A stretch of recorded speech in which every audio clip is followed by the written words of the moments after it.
Professional આવે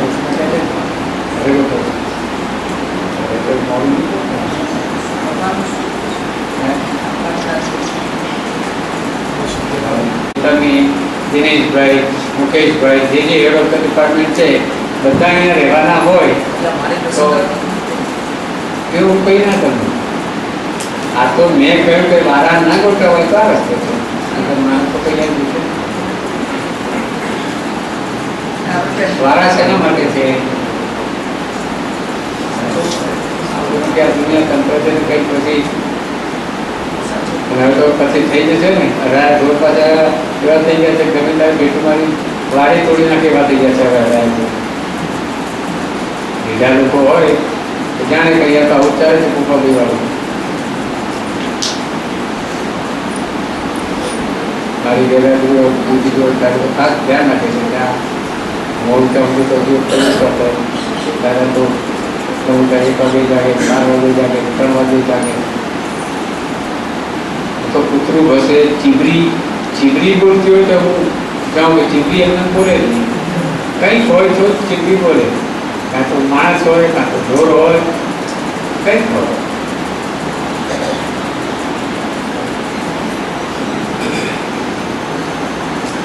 પ્રવાસમાં ગયા આ અથવા તો આના સિવાયની કંઈ પણ સંસ્થામાં કંઈ બધું થતું હોય, કંઈ ચાલતું હોય, વફાદારી એનું નામ કહેવાય. વ્યક્તિને, મિત્રને વફાદારી નહીં, સંસ્થાને વફાદારી. સંસ્થાનું અહિત થતું હોય ત્યાં 1 મિનિટ પણ જોવાય નહીં.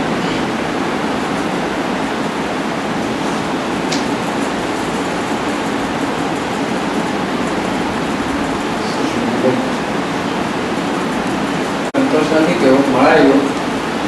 સોનિયાજીને રામ થયા, મનોજજીને રામ થયા. સોનિયાજીને રસ્તા જતા જતા તો કાળ રાખી દીધો વાત કરી. આવતીકાલે મળાવીને આજે છેલ્લો દાડો છે એમને ત્યાં આજે આપણું છે મનમોહન સિંહની કાકી એને પણ આજે મળાયું. પણ કહે છે તો મળાય ખરું ના ટાઈમ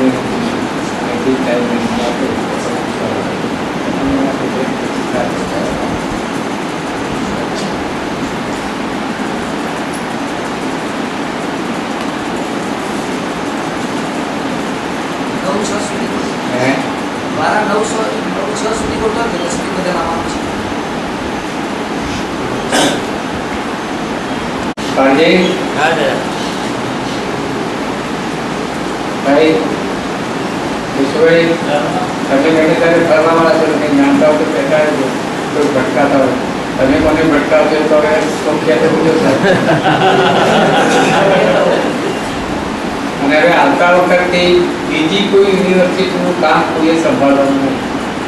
નો પરીક્ષા, નો કોઈ પણ જાતનું બીજી યુનિવર્સિટીનું. અને મને બીજો વિચાર થયો છે કે સેલ્ફ ફાઇનાન્સ વાળાને તો આ લાગુ પડતું નથી. પરીક્ષા વગેરેનું સેલ્ફ ફાઇનાન્સને લાગુ પડતું નથી એવું હું સમજુ છું. ખ્યાલ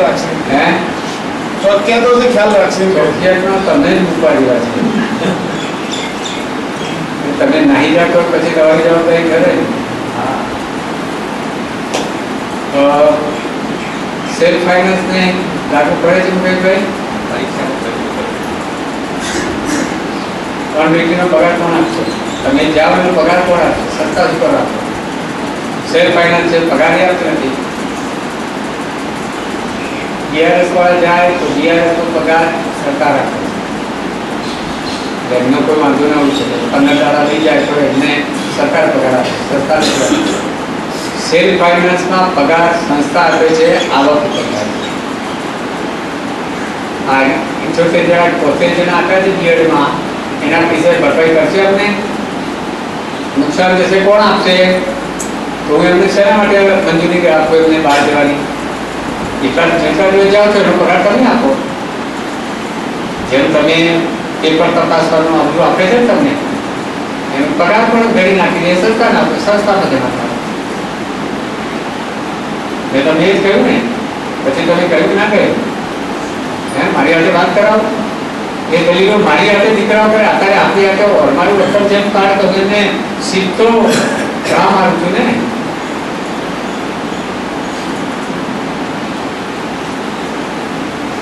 તમને પણ મેં એ જ કહ્યું કે તમારો પગાર જેટલા પૈસા એ જમા કરાવો, બાકીના તમે નહીં લેજો.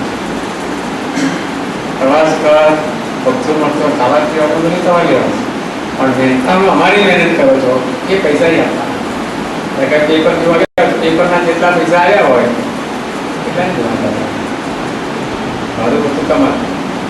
આમાં કઈ મારી ભૂલ થતી હોય તો ચર્ચાને અવકાશ છે, કોઈ વાંધો નહીં. કેશુભાઈ, એની કોમેન્ટ બોલો બોલો. યુનિવર્સિટીનું હોય, હે આપણી યુનિવર્સિટીનું હોય તો અર્ધદાયરા છે. હે આપણી યુનિવર્સિટીનું હોય તો અર્ધદાયરા છે. બહાર જવું હોય તો નહીં, આપણી યુનિવર્સિટીમાં પરીક્ષામાં લેવામાં પીએડ વાળાને એમએસસી વાળા લઈ જાય એમાં કોઈ વાંધો નથી, આપણે વાંધો નહીં. પણ એનું મહેનતાનો પગાર કોણ આપશે? 4 દિવસ ગયા તો 4 દિવસનો પગાર કોણ આપે?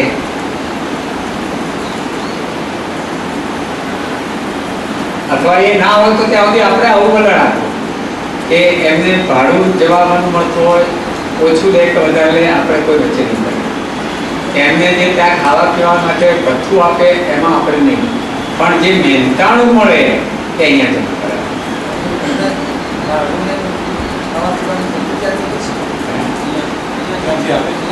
આપે છે એમાં આપણે એમાં ભાગ નહીં પડાવવાનો કે તમારે આટલું જ દેવાનું, બાકી નહીં દેવાનું નહીં.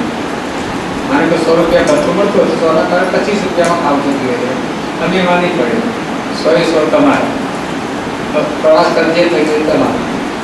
પણ મહેનતાનું જે પેપર જોવાના અથવા બીજું કંઈ જે મળતું હોય એ,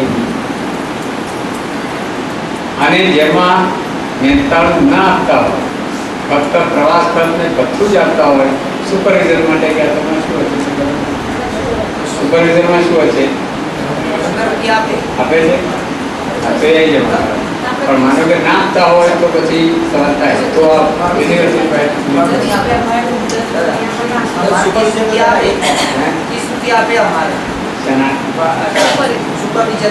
માંગતા નથી. એમને પૂરેપૂરું આવે જાય, ખોટ જાય, ફાયદો થાય, જે કંઈ થતું એમનું.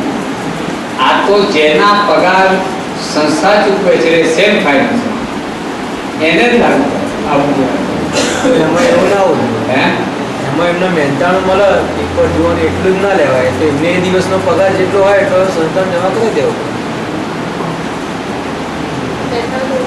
અમારું છે ખેતરમાં કામ કરવા રાખો છો તમે મજૂર, તો તમને મજૂરીના જેટલું જરીભાઈ કામ કરાવો છો વધારે ફાયદો થાય. ફાયદો સંસ્થાનો, નુકસાન જાય સંસ્થાનું. ઓછું કામ કરે કશું ના થાય તો એ પણ સંસ્થાનો. માનો કે એમને પગાર મળતો હોય 100 રૂપિયા રોજ, 200 રૂપિયા પગાર મળતો હોય, 300 મળતો, તો 300 ના બદલે ત્યાંથી 100 જ મળ્યા કે 150 મળ્યા તો એ નુકસાન થયું તો એ 150 જ આપે. અને 500 મળતા તો 500 રૂપિયા. હવે તમે ખ્યાલ આવ્યો? એ દિવસ આપણા ખાતે છે, પગાર આપણે એમાં આપીએ. આ તો મારી સમજમાં આવે છે. તમારી સમજમાં બીજો તો હજુ ચર્ચા કરી શકાય. કારણ મારા મગજમાં ઉતરે તો પાછું તરત સ્વીકારવામાં મને વાંધો નથી આવે. પગાર આપણે આપીએ છીએ પણ એ દિવસ આપણા ત્યાં કામ નથી કરવાના રહે. બરોબર, એ યુનિવર્સિટીનું કામ કરવાના. એમને મળવાનું છે, એમનો પગાર 500 રૂપિયા દિવસનો છે, એમને મળે છે ત્યાંથી મહેનતાણું 100 રૂપિયા છે. આપણને 100 રૂપિયા જ મળે, આપણે ચૂકવવાના એમને 500 રૂપિયા છે. હા હા, એટલે એ વ્યક્તિને પણ નુકસાન ન જાય એટલા માટે હું કહું છું. 90% નુકસાન જેવું થતું નથી લગભગ. પગારના ધોરણ કરતાં હજી ઓછું જ છે. નુકસાન આપણને જ છે, કારણ કે આપણે એ દિવસ પૂછ્યું એમના જોડે કામ લઈ લઈ શકીએ કશું જ. પણ એની યુનિવર્સિટી સાથે પણ આ ચર્ચા કરશું. મેં તમને કહ્યું એની સાથે વાત કરાવો. અને આ શાહ જાય છે એની સાથે વાત કરે જતા જતા ખ્યાલ આવે.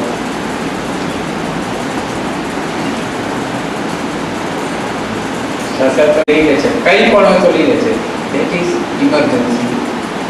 કોઈ તાકીદની વેળા હોય ત્યારે ગમે તે વસ્તુ કરી થાય. એટલે એવું ઇલેક્શન આવું કંઈ પરીક્ષા છે. પરીક્ષામાં તગડી ફી એ લોકો વસૂલ કરે છે. વિદ્યાર્થીઓ